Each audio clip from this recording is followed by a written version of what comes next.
औज़ुबिल्लाहिमिनश्शैतानिर्रजीम बिस्मिल्लाहिर्रहमानिर्रहीम। अस्सलामु अलैकुम। आप देख रहे हैं एंड इन्फो एंड टेक और मैं हूं आप सबका दोस्त आसिफ शाह। दोस्तों, उम्मीद करता हूं आप सब खैरियत से होंगे। अल्लाह ताला आप पे अपनी रहमतें, आफियत, बरकत इसी तरह नाजिल करते रहे। सबसे पहले मैं उन लोगों का बहुत मशकूर हूं जो मुझे यूट्यूब पर सपोर्ट कर रहे हैं। उसके बाद देर से वीडियो बनाने के लिए माज़रत ख्वाह हूँ। पिछले कुछ दिनों से बहुत ज़्यादा मसरूफियत चल रही थी और आज भी बहुत सारी मसरूफियत से मैं आपके लिए टाइम निकाल के आया हूँ और आपके लिए एक नई वीडियो के साथ हाजिर हुआ हूँ।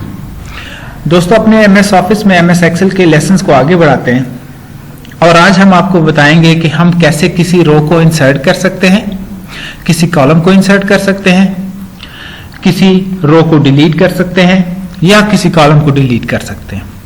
इसके अलावा अगर हमें कहीं पर कोई रो या कॉलम हाइड करना पड़े तो कैसे हम उस रो या कॉलम को हाइड कर सकते हैं, और बवक्त ज़रूरत अगर हमें वो अनहाइड करना पड़े, दोबारा सामने ना लाना पड़े, तो हम उसको कैसे अनहाइड कर सकते हैं।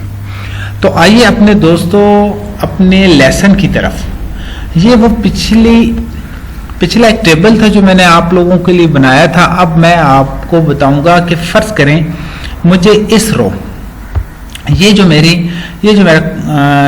रो है जिसकी सीरियल नंबर 1 है और एक्सेल शीट पे सीरियल नंबर 4 है, सुमेरा खान। मुझे इसके ऊपर एक और रो चाहिए और मैंने इसको इंसर्ट, इसके ऊपर एक और रो को इंसर्ट करना है। तो जस्ट मैं ये वाली रो को सेलेक्ट कर लूंगा और मैं राइट क्लिक करूंगा। राइट क्लिक करने के बाद मैं इंसर्ट ऑप्शन पे जाऊंगा और जैसे ही इंसर्ट करूंगा तो ये आप देख रहे हैं कि आपके सामने उसने एक रो को इंसर्ट कर दिया। मैं Ctrl Z से वापस आता हूं और मैं अब यहां से इसको सेलेक्ट करता हूं। ये मैंने अपनी एक रो सेलेक्ट की, राइट क्लिक किया, यहां पे मैंने रो को सेलेक्ट किया, पूरी रो सेलेक्ट की और उसके बाद मैंने यहां पे राइट क्लिक किया। राइट क्लिक करने के बाद जैसे ही मैं इंसर्ट करूंगा तो वो मुझसे पूछेगा कि क्या ये जो सेल है इसको आप डाउन करेंगे, शिफ्ट डाउन करेंगे, यानी आपको जो रो चाहिए वो इस सेल के, इन सेल्स के ऊपर चाहिए। मैं जैसे ही ओके करूंगा तो देखें आपके सामने आपके जो सेल, जो रो थी उसके ऊपर एक और रो ऐड हो गई।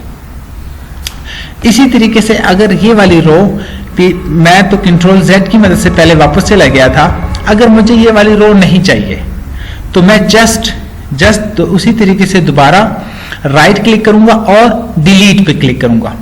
डिलीट पे वो मुझसे उसी तरीके से पूछेगा कि क्या आपने इसको ऊपर शिफ्ट करना है या एंटायर रो आपने डिलीट करनी है।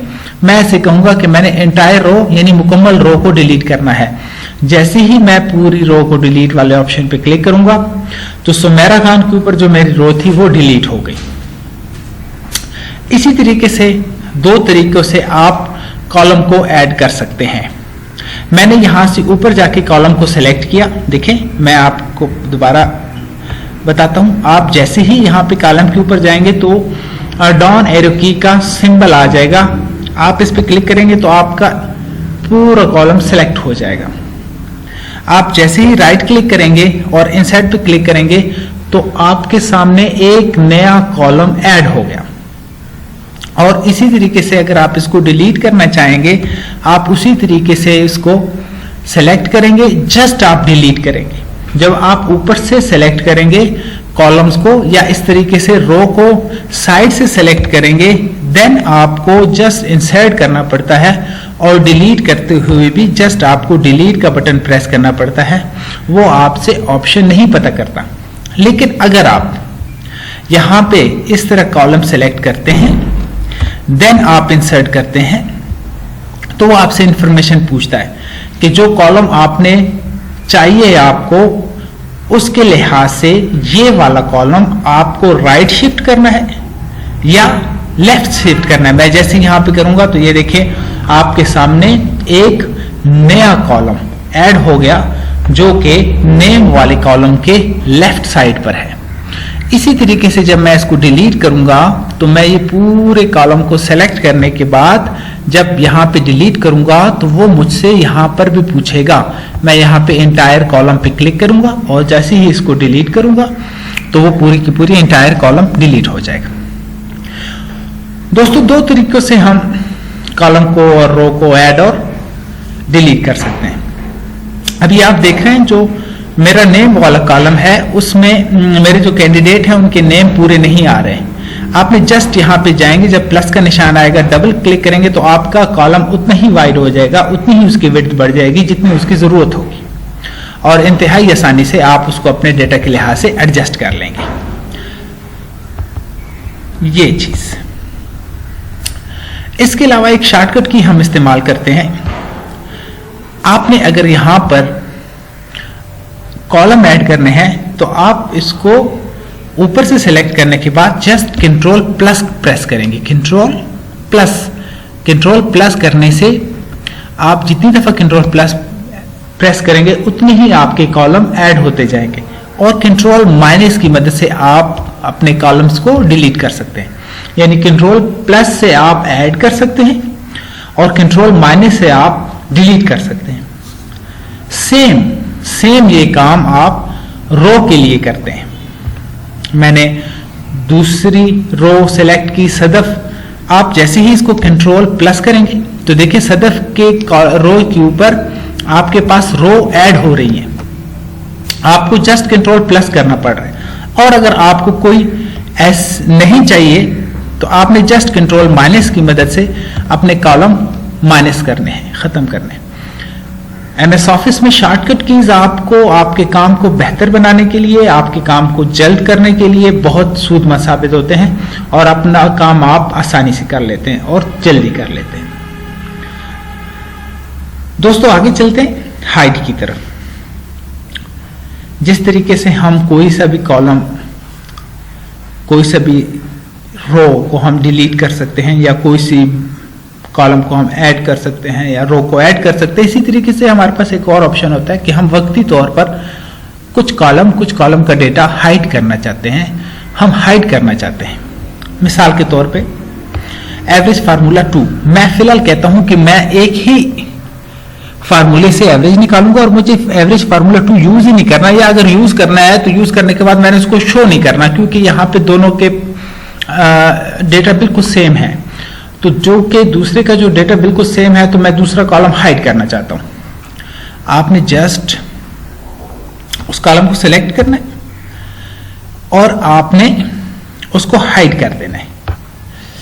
आप इस पूरे कॉलम को सिलेक्ट करेंगे, आप राइट क्लिक करेंगे और आप इसको हाइड कर देंगे। यहां से ऊपर से आपने इसको सिलेक्ट करना होगा और आप इसको हाइड कर देंगे। आप देख रहे हैं, मैं दोबारा आपको बता देता हूं, कंट्रोल जी की मदद से मैं इसको दोबारा कॉलम को ले आया हूं। यहां पे जैसे ही मैं ऊपर गया हूं, जैसे हम कॉलम को ऐड या डिलीट करने के लिए ऊपर से सिलेक्ट करते थे, सेम लाइक मैंने इसको सिलेक्ट किया एंड देन मैं राइट क्लिक करता हूं और मैं यहां से इसको हाइड कर देता हूं। तो मेरा पूरा का पूरा कॉलम जो है वो हाइड हो गया। अब वो वाला कॉलम जो मैंने हाइड किया था मुझे वापस अनहाइड करना है, तो मैं इन दोनों को सेलेक्ट करने के बाद राइट क्लिक करूंगा और अनहाइड। जैसे ही अनहाइड पे मैं क्लिक करूंगा तो मेरे जो कॉलम था जो मैंने हाइड किया हुआ था, छुपाया हुआ था, वो अनहाइड हो गया। इसी तरीके से कोई सी भी रो आपने हाइड करनी है। मैं सीरियल नंबर 9 फरहान, जिसकी आईडी है 1009, इसको हाइड करना चाहता हूं। मैंने सीरियल नंबर 9 फरहान की रो को सेलेक्ट किया, देन मैंने इसको हाइड किया। आप देख रहे हैं कि मेरे पास सीरियल नंबर 9 हाइड हो गया। अब मैंने उसको अनहाइड करना है, मैं उसको सेलेक्ट कर लूंगा जहां पे मेरी रो या मेरा कॉलम हाइड था, वो एरिया आपने उसमें लाजमी सेलेक्ट करना है। राइट क्लिक करूंगा और मैं अनहाइड कर दूंगा। जैसे ही मैं अनहाइड किया मैंने, तो आप देख रहे हैं कि फरहान सीरियल नंबर 9 अनहाइड हो गया। तो दोस्तों, इस तरीके से हम छोटे छोटे काम करते हैं और उन छोटे छोटे काम की मदद से हम आगे बढ़ते हैं। आपने रो को इंसर्ट करना सीख लिया, कॉलम को इंसर्ट करना सीख लिया, शॉर्टकट की सीख ली, डिलीट करना सीख लिया, शॉर्टकट की मदद से डिलीट करना सीख लिया, किसी भी रो या किसी भी कॉलम को हाइड करना और अनहाइड करना सीख लिया। इंशाल्लाह बहुत जल्द नए वीडियो के साथ आपके सामने हाजिर होऊंगा। आप अपने प्रोजेक्ट मेरे व्हाट्सएप नंबर पर और मेरे ईमेल आईडी पर बना के ज़रूर भेजा करें। और एक बात का खास ख्याल रखें, मेरे पास बहुत सारे प्रोजेक्ट मिलते हैं तो उनमें नाम मेंशन नहीं होता, ताकि मैं उनको डिटेल से एक सीरियल नंबर वाइज या एक मुकम्मल डेटा की सूरत में अपने पास सेव रख सकूं और उसको मैं चेक कर सकूं। तो आप अपना रोज का काम रोज कीजिएगा, तो इंशाल्लाह MS एक्सेल आपके लिए बहुत आसान होगा। तो दोस्तों, अब तक के लिए इतना ही काफ़ी है। मैं आपसे इजाज़त चाहूँगा। इंशाल्लाह अगली वीडियो के साथ फिर मिलेंगे। अस्सलाम वालेकुम।